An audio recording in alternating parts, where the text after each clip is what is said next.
Let's get to the updates with regard to Zohran and some very interesting and intriguing comments from Senator Chris Van Hollen. Senator Van Hollen of Maryland traveled to Iowa to make some comments and call out Democratic leaders for not endorsing Zohran Mamdani in his race for the New York City mayoralty. Let's go ahead and take a listen to that.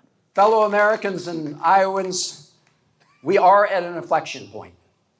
The country's not going to fix itself. The National Party is not going to fix itself by itself. It's up to all of us. It's up to all of you. And it means supporting our Democratic nominee in New York City's mayoral race, Zohran Mamdani. He is focused on ensuring that people can afford to live in the place that they work. That should be our goal in New York City, Des Moines, and every town and city and place across the United States of America. Donald Trump and New York's financial elites see that as a threat. The idea that everybody who works in New York City should be able to afford to live in New York City. And they have mobilized to defeat him. Yet, many Democratic members of the Senate and House representing New York have stayed on the sidelines.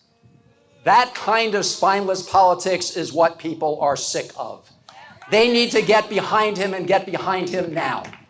So interesting there, both in terms of the content, saying, hey, this is exactly the kind of spineless politics. People are disgusted with the Democratic Party. Saagar, I think that is absolutely the case. Him directly calling out, you know, the New York Democrats, which would include Chuck Schumer and Hakeem Jeffries and Kirsten Gillibrand, for not endorsing the Democratic nominee, Zohran Mamdani, and also raises the question of whether Chris Van Hollen, since this was given in Iowa, maybe himself positioning for a presidential run, which is kind of interesting. He has been a bit of a leader, I would say, in Trump 2.0. He's the one who flew down to, you know, to meet with Kilmer Abrego Garcia and really made a lot of noise about that. Abrego Garcia being, you know, from having lived in Maryland. So he's also been outspoken in terms of Gaza. Now he's not like where I am. He doesn't call it a genocide, but he did just go alongside another Democratic member, and they released a report saying this is ethnic cleansing. So he has been one of the more consistent and courageous voices. He's also one of the ones who tried to observe the aid distribution. They wouldn't let him on the airplane to do the flyover. He'd been there earlier as well, you know, more proximate to October 7th. Also blowing the whistle on, hey, the reason sufficient aid isn't getting in, it's not because of Hamas, it's because of the Israelis. So he has sort of staked out a leadership position for himself. So that was kind of interesting. A couple other things here. There's just I think there's a sense now of inevitability around Zohran, and a lot of politicians, some politicians, trying to kind of like make their peace with it and stake out their position. Kathy Hochul, governor of New York, put out this op-ed saying, I am endorsing Zohran Mamdani. I mean, it's crazy that you even had to think about it since he's the Democratic nominee. She goes out of her way in this piece to be like, oh, I disagree with him, I disagree with him, I disagree with him. But, you know, he's our guy and he's better than the alternatives. Hakeem Jeffries responded to Chris Van Hollen's attack on him. Mr. Jeffries has hinted he was moving toward a decision on endorsement. By the way, Zohran won his district, Hakeem Jeffries, by like double digits, quite handily.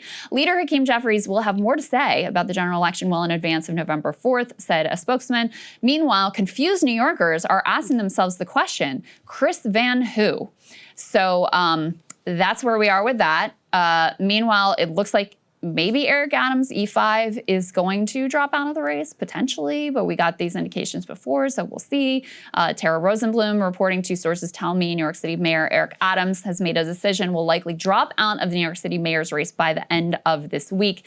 And I think in a final sign of desperation, Andrew Cuomo is trying to pretend like he hasn't been stridently pro-Israel to the point of even being a lawyer for Benjamin Netanyahu himself.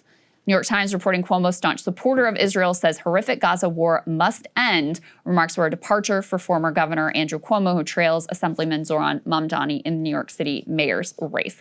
And I think this one, Saagar, with Cuomo here is maybe the most significant sign of the times, because you'll recall in the primary, Cuomo really thought it was a winning argument for him to attack Zohran and his opposition to Israel, to Zionism, and to, you know, Israel's genocide in Gaza. He's the one who made that an issue in the primary.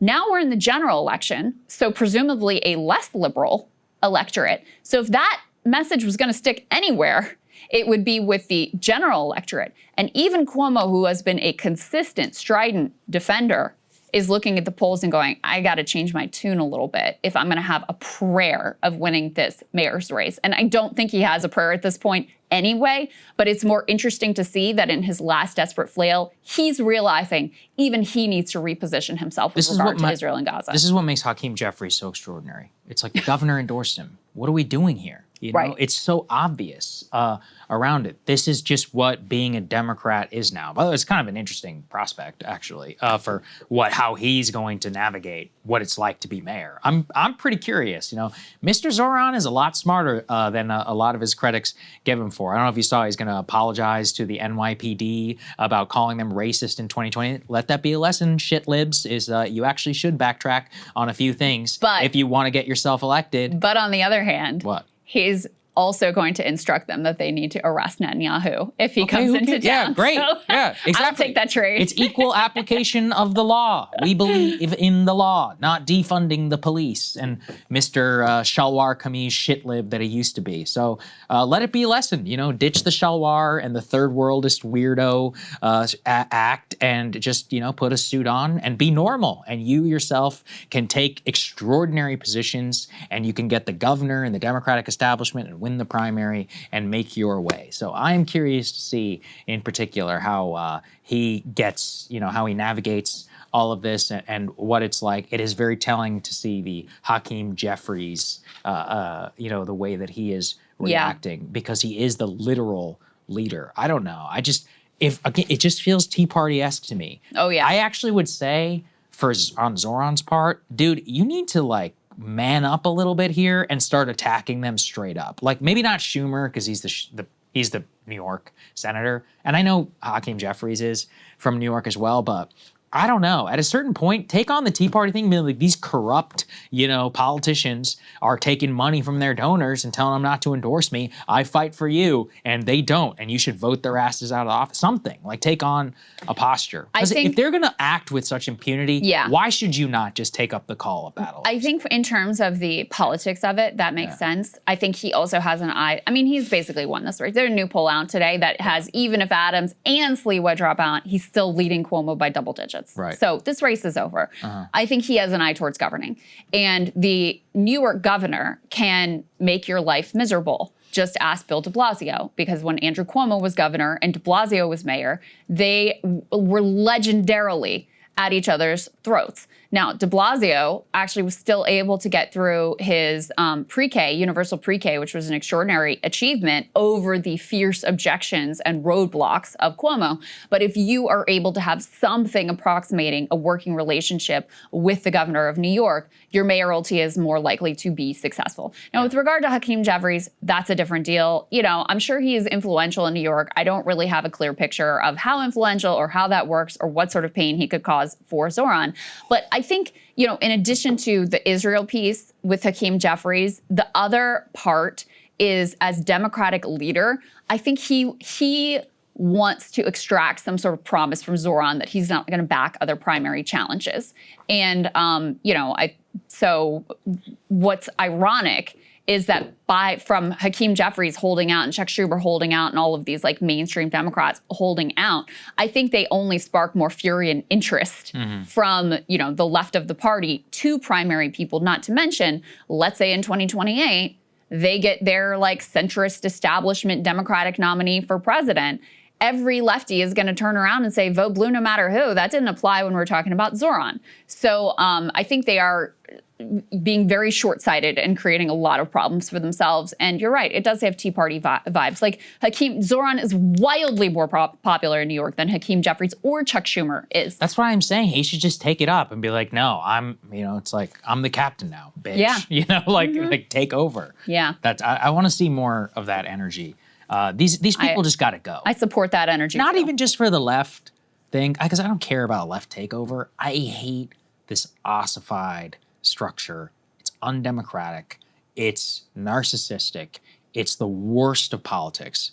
We need to normalize for all parties. When you suck, you gotta go. And like, that was the best part of the Tea Party energy at its best, was just like, no, you're done. And I think Democrats need more of that. Yeah, so I'd like to see more. That's what the Democratic base is I know, looking that's for, why I'm saying yeah. Zohran, the rest of these guys, step up. Like, you know, like go after them. Be like, screw you. I'm gonna win. No, at this point, like you will win 100%. So now, like, you gotta fight. I mean, look at Plattner in Maine. This guy has never run for anything, comes out of nowhere, and now is like elbowing the sitting governor of Maine, potentially out of there. I still think she's going to run. Yeah, but I think she is too. I think he's going to win the primary. And he is being more, you know, I mean, they asked him, will you vote for Chuck Schumer for leader? He's like, yeah, he was like, no. Yeah, exactly. You know, he didn't mince words about it. He's like, no, we need to go in a different direction. We'll see who the options are, but not Chuck Schumer. Yes. So it is a winning model. The Democratic base is absolutely hungry for it. And I do think you're going to see a lot of other mainstream. We already saw it with, you know, even in our interview with Alyssa Slotkin, you're going to see a lot more mainstream Democrats trying to reposition themselves on Israel because they realize that they have become wildly out of step with where the Democratic base is and that it's a big problem for them politically. Hey, if you like that video, hit the like button or leave a comment below. It really helps get the show to more people. And if you'd like to get the full show ad-free and in your inbox every morning, you can sign up at breakingpoints.com. That's right. Get the full show, help support the future of independent media at breakingpoints.com.